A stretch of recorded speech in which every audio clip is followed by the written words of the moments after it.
Gerald Celente spends most of his time desperately hoping that he's wrong and lamenting the fact that he's usually right. He is the publisher of the indispensable TrendsResearchInstitute, and since 1980, he has earned his status as one of the most successful and widely respected trends forecasters in the world. Unfortunately, his forecasts tend to be uncannily accurate, and his predictions are grim. It's important to understand that Mr. Celente describes himself as a political atheist. That is, he doesn't have faith in either major party or in any political figure. This gives him the freedom to speak the truth as he understands it without fear or favoritism. Mr. Celente, you've talked about two opposing trends. One is towards a global awakening and the other is towards a global war. Let's discuss the second of those trends first. You've said that the Third World War is already underway, but the Obama administration claims that we've turned the page on a decade of war. Is that true? Well, look at the current events making future trends. They're now talking about, hey, we're going to keep those troops over there in Afghanistan. Look at the lovely news coming out of Iraq this week. Well, only another 22 dead. Hey, how about that nice war that the French is starting over there in Mali? Wonderful. Can't get over the French Sudan trip, can they? Had it between the late 1800s to 1960. And of course, they have uranium next door in Niger, and they just sent troops into there because, of course, from India and China, there's a fight for natural resources, and America's involved in what? 35 countries in Africa? Oh, how about the lovely wars going on in Syria? Oh, the war over there in Libya. Let's not call it a war. Let's call it fallout from, quote, humanitarian mission, a time-limited, scope-limited kinetic action. In the infamous words of James Carney, the carnival man for the White House, then that's what he called the Libyan war, and now all of North Africa is destabilized. How about what's going on in Spain as the people again hitting the streets because of another scandal of politicians screwing the people from the top with Mariano Rajoy and all of the money that's been flowing into their pockets, and now the people are out in the streets. How about what's going on in Greece? Oh yeah, wonderful seeing there, happy daisy here again. Go around the world. Oh, how about Yemen? Let's not talk about Yemen. We'll only send Predator drones in there. And when we don't send them there, we'll send them into Pakistan. And if that's not good enough for you, why doesn't Obama send some more into Somalia? Oh, yeah, it's peace on earth, goodwill to men all over the earth. Gerald, you said that we're going to see trade wars and currency wars. Could you explain what is meant by those terms and what will be the economic impact of those conflicts that you just mentioned? All things are connected. What we're doing, Gary, is we're seeing a replay of history. You know, the song's the same, the way they sing it has, you know, it sounds a bit different. The crash of 1929, the Great Depression, currency wars, trade wars, world war. We're playing it over now. The Panic of '08, the Great Depression. There's a depression going on in a lot of America. Oh, what was it, 100 and what? Was it 57,000 people or 195,000 people dropped out of the workforce last month? You know, look at what's going on again in Spain, in Portugal, in Ireland, in Slovenia, in Italy. There's depressions going on. Currency wars. We just got a new prime minister over there in Japan, Abe. First thing he did, he chastised the Bank of Japan for not making money cheaper and pushing more of it into the economy because he said there's a trade war, a currency war going on. Countries are devaluing their currencies with these record low interest rates so that their exporters could push more product out into the system. Same exact thing happened in the 1930s. Matter of fact, Japan led the charge back in 1930, I think 31, 33, when they took themselves off the gold standard and started printing cheap money so that they could lower the value of their yen, which dropped between 60% against the US dollar, and 40% against the pound sterling so that they could export a lot of product. Then the trade wars start. Oh, not only Abe talking about a currency war, so too is Mervyn King, who's the head of the Bank of England. Currency wars, he says, are going on. Oh, or listen to Mario Rajoy over there in Brazil. He says currency wars are going on. Now trade wars are heating up because the lower you value your currency, the more your product you could export, and the Chinese are doing the same thing. They're just doing it differently by dumping money into their system and letting the banks keep loaning it out even though they have a great failure rate. So that's what it's all tied together because Gary, after the panics, the depression, the currency wars, and the trade wars, come World War. And World War is coming. Oh, I forgot the other one. Hey, Israel invaded Syria. That's right. Send in jets, bomb the military installation. It's only a foreign country. Who cares? So what does this all mean for? What does this mean for the average American with the currency wars, the trade wars, and the subsequent World War that we appear to be in now? Well, it means a devaluation, a debasement of the currency. So it's going to cost you more to buy everything, and what you have is a devalued dollar. So, for example, I've been buying real estate. Not any real estate. I'm in colonial Kingston, New York, and I bought some historic buildings, a 1750s building and a 1774 building. I got a commercial loan for 3.25%, locked in for 20 years, and they covered closing costs. What does that mean? I'm going to pay it back with cheap money. Low interest rates, that's what's keeping the economy going. It goes back to currency wars and trade wars. That's what it means to the average person. It means to the average person that you're going to work harder to get less. So are we already seeing price increases across the boards at supermarkets and gas stations? Yes, by the way, look at the price of gasoline. That's a great one. That's a great political tool, gasoline, because everybody feels it when you go to the pump. Oh my, holy Christ, this cost me $70, And what did they do before the election? Look at the chart. Watch April 2012. Watch gasoline prices continue to go down until they reached the bottom around September. And they kept going down. And when did they go back up? Hey, December, son of a gun. Isn't that funny? Wonder why. So yeah, they're feeling it at every level. And then so are you saying, Gerald, are you saying that the gas price is directly tied to the electoral cycle? I would say it's very coincidental. That why would they drop during that short period? And would I put it past the administration? Read my lips, no new taxes. I didn't have sex with that woman, Monica Lewinsky. I smoked, but I didn't inhale. Saddam Hussein has weapons of mass destruction and ties to Al-Qaeda. Why would anybody believe anything that these people do other than doing it for their own self-interests? So I wouldn't put anything past anybody, because to get elected and to be on that power trip, you don't care what you do. All you want to do is get what you want. Gerald, I want to talk about the fiscal cliff for a moment, because we've been told that the tax compromise arranged between Congress and the White House averted a plunge over the so-called fiscal cliff. Did we change course or merely slow down a bit? Because on February 1st, the Dow climbed over 14,000 for the first time in years. The Obama administration admits that the economy contracted during the last quarter, but insists that the recession is over and a weak recovery is underway. How do you explain what is happening? First of all, let's just a little bit of history here. You could also listen to what the Federal Reserve says and does. Go back to the minutes that were just released, Fed minutes, prior to the panic of '08. Every one of them got it wrong. They released this information 5 years after they do it, so that we have no recall of what happened before. And they released the information on a Friday night, which means it hit the news on Saturday, the least read and least watched news day of the week.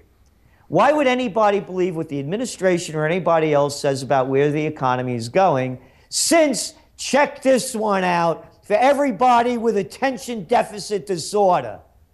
Obama said in 2009 that if we instituted his economic program, you remember the cat, the brilliant Larry Summers. You can never say that guy's name without putting brilliant either before, in the middle, or after. Unemployment in 2010 was supposed to go down to 7.2%. Everything they do, they fail at. So, where is it going? The stock market. Why is it that high? Because of low interest rates. They're forcing people to put their money into equities. Number two, there used to be this strange little habit that people used to have when I was a young guy. They used to put money in the bank and they used to save it, and they'd get more out on interest than when they put it in. Yeah, it's an arcane thought. Now you put money in the bank. When you get it out, it's worth less than when you put it in. The other factor, corporations are sitting on tons of money. Why? Very simple. Look at median household income. It's declined. It's below 1999 levels. So people are earning less and productivity is going way up. They're doing a lot more. So the companies have a lot of cash and they're in the stock market. The stock market is a total disconnect to what's going on Main Street. Now, you've said the Obama administration cooked the books to get reelected. We just were talking about the gas prices and the tie-in to the electoral process. What did you mean by cooking the books? Actually, I didn't say that. That was Russia Today interviewed me, and they asked me if Obama cooked the books. And I said, I have absolutely no way of knowing. But what I do know is that when we saw the decrease in the GDP in the fourth quarter, and for example, you had a decline of 22% in military spending, you had an increase in the third quarter. So in other words, they overfilled the third quarter in spending because the fourth quarter is not reported until after the election. Whether or not they did that purposely or not, I have no way of knowing. But again, you look at other factors as well in the decline of the economy. And again, I'm not accusing them of cooking the books. I don't know what they're doing. All I could do is look at the facts. But there are other real facts in here. You look at a decline in the fourth quarter, also look at exports. They were down 5.7%. So the economy's weakening on a number of levels.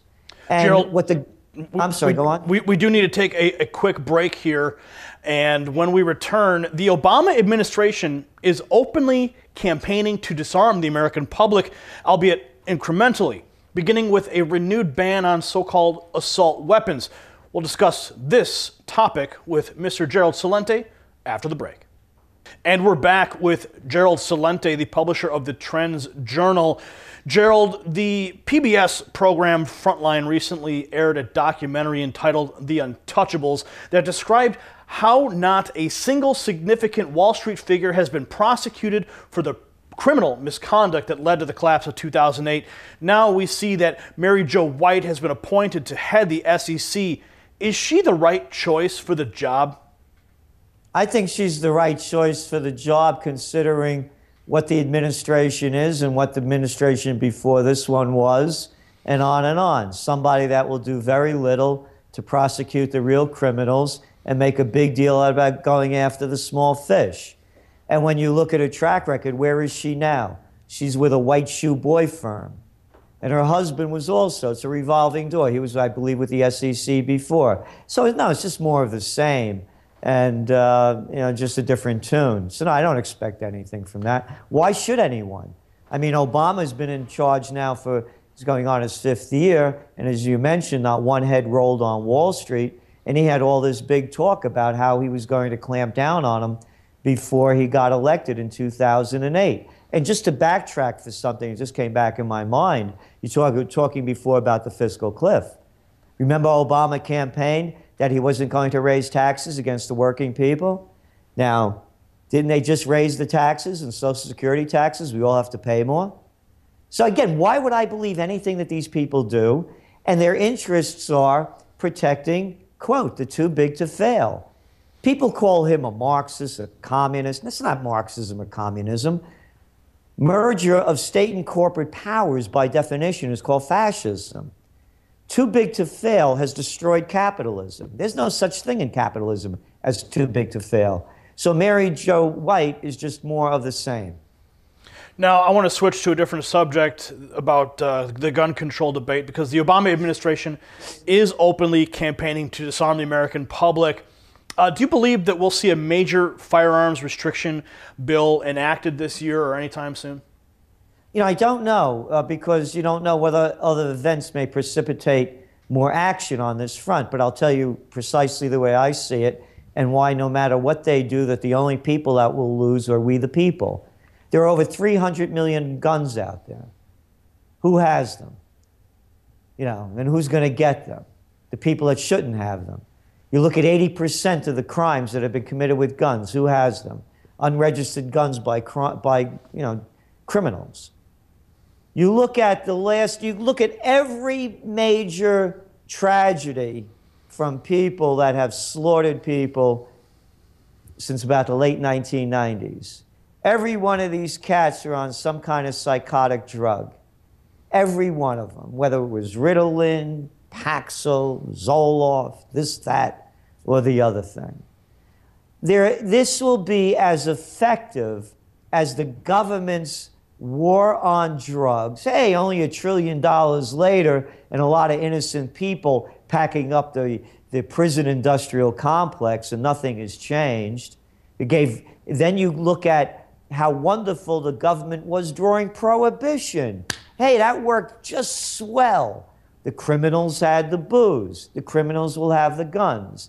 To me, this is just more of a raping of our constitutional rights. And I never believed before that, you say, this is crazy. What are we going to, we need guns to protect ourselves from the tyranny of a government? And now I start to look around. Hey, how about the National Defense Authorization Act? Boy, that's American as apple pie. Founding fathers are probably turning in their grave. How about continued warrantless wiretapping? Hey, why not? Shouldn't they watch us because, hey, they're them and we're only us? And Gerald, which brings me to my next question, because at the same time, the federal government is working to disarm the public. Is it accelerating the militarization of law enforcement at all levels and buying huge amounts of hollow point ammunition? I mean, speaking as a trends analyst, what do these developments tell you?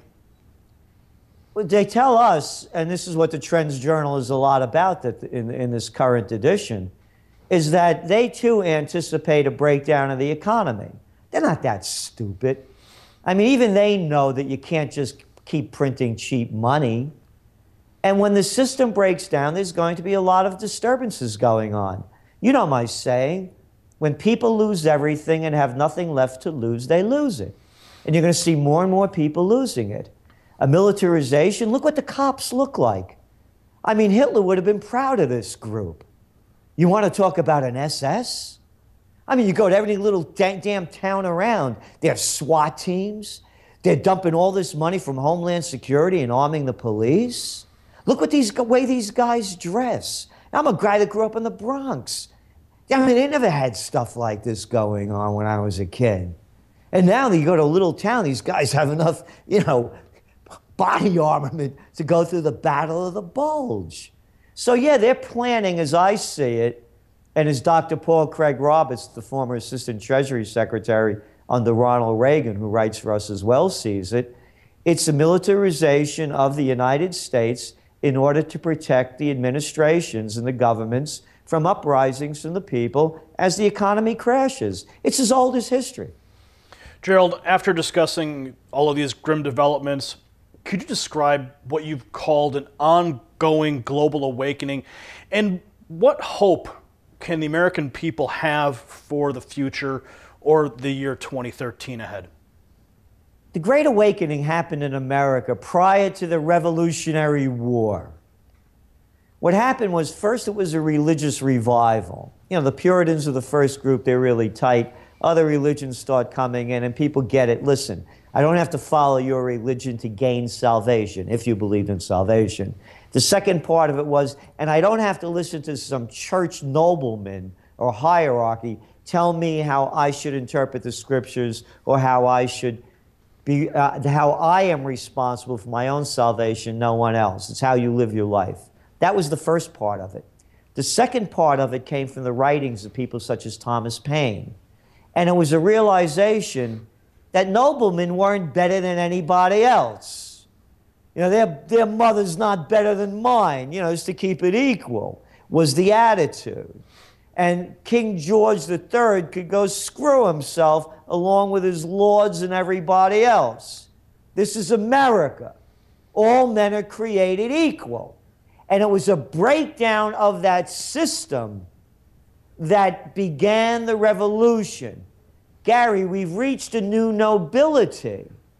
Turn on the TV, pick up the newspapers.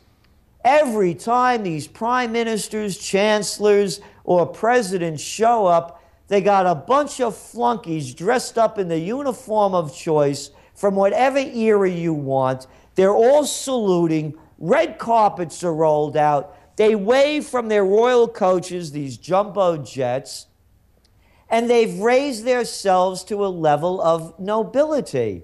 People are now revolting against that. They see the fallacy of it. To us, it's the beginning of a second great awakening. By the way, they just found the bones of, I think it was King Richard III from the UK, from England. Jolly old England. You know where they found him? They found his bones under a parking lot.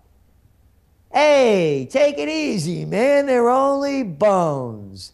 And people are getting hip to it. You don't bow to royalty. There aren't any. The royalty is within you.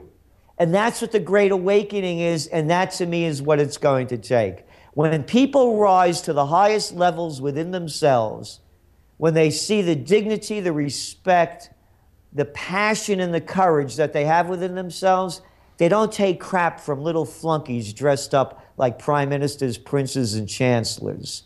And they take the future into their own hands. They're responsible for the salvation. I believe we're on the beginning of that trend.